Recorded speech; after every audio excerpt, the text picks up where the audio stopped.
Salut! Et en avant pour une nouvelle actualité jeux vidéo, je vous avais demandé de voter pour le sujet de celui-ci à travers un sondage Twitter. N'hésitez surtout pas à me suivre sur ce réseau social mais également sur Instagram. J'essaye de vous proposer du contenu quotidiennement, surtout des photos plutôt que des stories. Je peux vous proposer des photos de collection en rapport avec les jeux vidéo, en rapport avec ma vie de tous les jours, voire des photos totalement grotesques. Tu ressembles à Baraka dans Mortal Kombat. C'est fou tout ce qu'on peut faire avec des filtres face-up. En l'espace d'un instant, Astarion le Bon s'est transformé en Astarion la Bonne. Non mais franchement, ça m'avait vraiment fait marrer tout ce qu'on peut faire avec juste une application, mais ça fait peur quand même au vu du résultat. Maintenant, faut même pas que je m'étonne si on retrouve cette photo sur des sites de rencontres.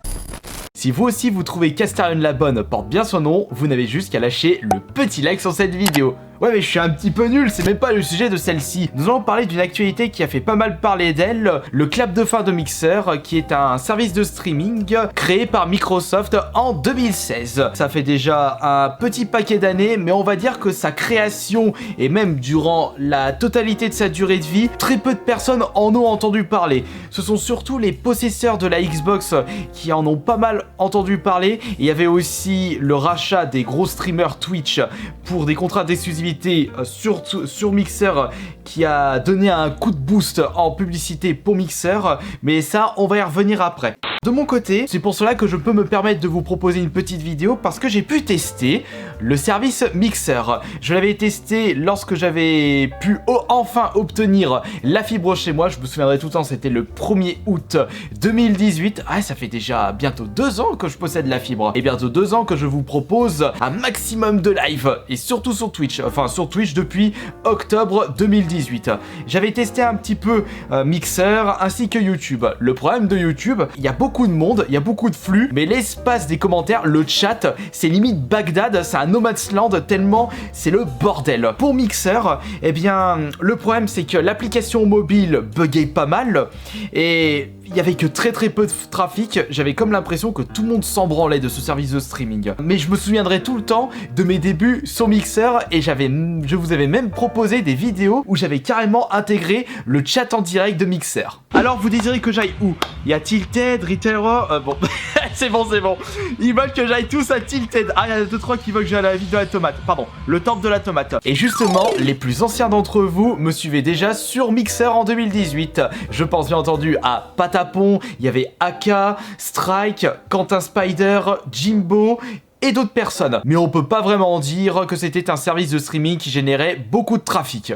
Ce qui est fort dommage, c'est que Microsoft n'avait vraiment pas hésité à mettre les bouchées doubles pour mettre en avant son service de streaming. On avait pu voir justement un stand à la Gamescom 2018, site qui vous permet de faire des lives directement avec la Xbox One. Et c'est ce que je fais de temps en temps lorsque je joue à mes jeux Xbox One. Au moins c'est sympa, il y a juste à lancer via la Xbox One votre live et c'est parti, c'est dans la poche.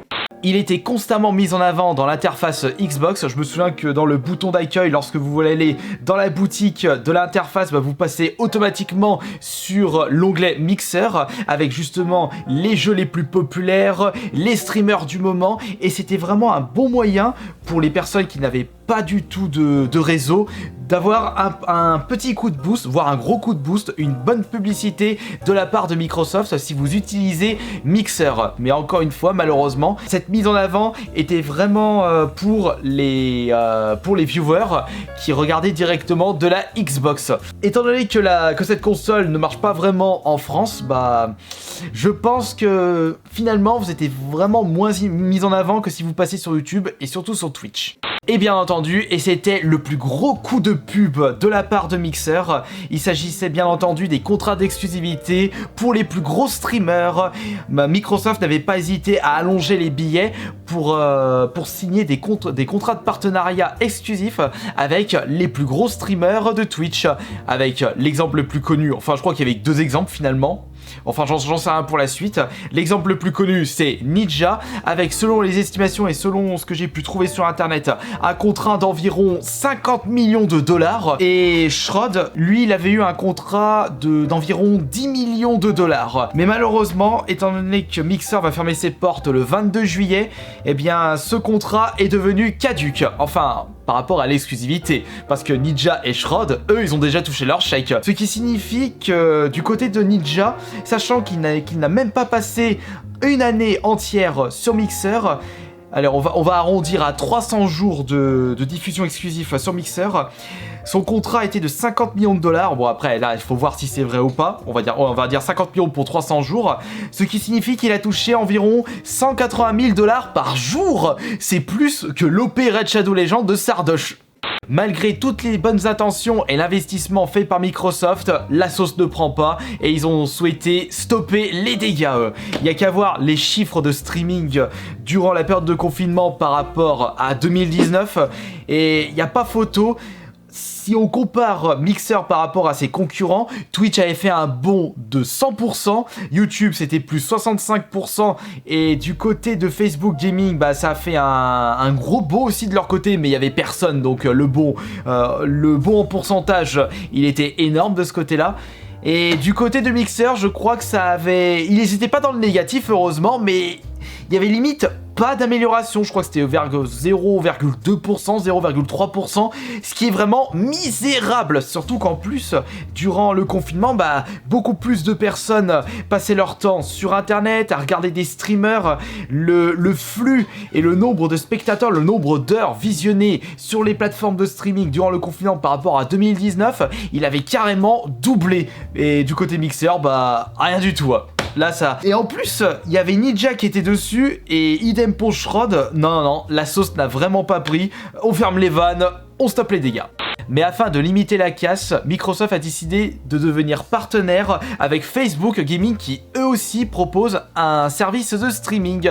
Et je me souviens même qu'ils étaient présents lors de la Gamescom 2018. C'est comme ça que j'ai pu apprendre l'existence de Facebook Gaming. Évidemment, Microsoft invite les streamers ainsi que les utilisateurs de Mixer à rejoindre de suite Facebook Gaming. Et en avant pour une nouvelle aventure riche en émotions avec, je l'espère, énormément de trafic, des pics à 10 000, 20 000, 50 000, voire 100 000 personnes en un live. Je crois que les plus hauts pour les streamers gamers de Facebook Gaming, c'est je crois que c'est 2000, 3000, mais c'est vraiment pas énorme, c'est rien du tout par rapport à Twitch, mais surtout à YouTube. Il y a certains streamers, ils atteignent facilement les 10 000, voire les 50 000 spectateurs sur YouTube. Twitch, bah c'est pareil une nouvelle fois. J'ai comme l'impression que Facebook Gaming va se retrouver dans la même situation que Mixer, c'est-à-dire que tout le monde s'en branle. Peut-être que je me trompe sur mon raisonnement, mais c'est ce que j'avais ressenti sur Mixer et j'ai comme l'impression que ça va être également le cas sur Facebook. Bah finalement, de vous à moi, est-ce que vous allez sur Facebook pour regarder du streaming gaming ? Moi personnellement, pas du tout. Après tout, nous faisons tous des erreurs et c'est pareil pour les entreprises. De toute façon, il faut savoir prendre des risques pour pouvoir réussir dans la vie. Et Microsoft avait pris un énorme risque avec son service de streaming, mais malheureusement, cela a été un échec. Ils ont également subi un échec avec Kinect. Si vous vous souvenez bien, lors de la sortie de la Xbox One, ils avaient vraiment mis en avant Kinect, limite à imposer les personnes d'acheter la console avec le Kinect, alors que beaucoup de joueurs voulaient la console sans le Kinect parce qu'ils avaient investi beaucoup d'argent dessus. Je compare Kinect avec Mixer par rapport à la mise en avant de la part de Microsoft, mais quand les gens veulent pas, eh bien ils veulent pas. Et encore, ils n'ont pas trop à se plaindre Microsoft parce qu'il y a certaines entreprises sur internet qui ont vraiment perdu beaucoup plus d'argent avec des investissements complètement au ras des pâquerettes. Et j'en ai un en tête, c'est Tumblr. Si vous vous souvenez bien, Tumblr était un réseau social qui avait connu énormément de trafic, mais malheureusement, ils avaient décidé de bannir la nudité sur le site et il y avait eu un énorme bad buzz parce qu'il y avait beaucoup d'artistes qui faisaient du no safe for work dessus. Et justement, il y avait beaucoup de personnes qui ont décidé de dégager de Tumblr. Le trafic a descendu en flèche et justement Yahoo qui avait investi dans Tumblr avec un contrat de plus d'1 milliard de dollars s'est retrouvé à vendre Tumblr pour moins de 20 millions de dollars, ce qui veut dire que c'est comme si vous achetez un jeu à 1000 € et que vous le vendez pour seulement 20 €. Ouais, je sais, la comparaison est totalement puérile, mais c'était juste pour vous donner une petite comparaison. De toute façon, il faut savoir que dans la vie, il n'y a pas que des réussites, sinon on serait tous riches, et qu'il ne faut pas hésiter à prendre des risques pour essayer d'améliorer ses conditions de vie ou d'améliorer les finances d'une entreprise. Bon bah j'espère que cette actualité jeux vidéo vous aura plu. Je vous ai donné mon avis personnel sur la fermeture clap de fin de Mixer, de par mon expérience personnelle, puisque j'ai quand même utilisé quelques temps ce service de streaming. J'ai pu également comparer avec d'autres actualités. En tout cas, ça m'a vraiment fait plaisir de vous redonner mon avis sur un sujet d'actualité. J'espère que je me suis bien exprimé et j'espère que le montage vous aura plu. Et n'hésitez surtout pas à me donner des suggestions, des conseils dans l'espace des commentaires pour la suite de l'aventure YouTube. C'était Astérion, le bon.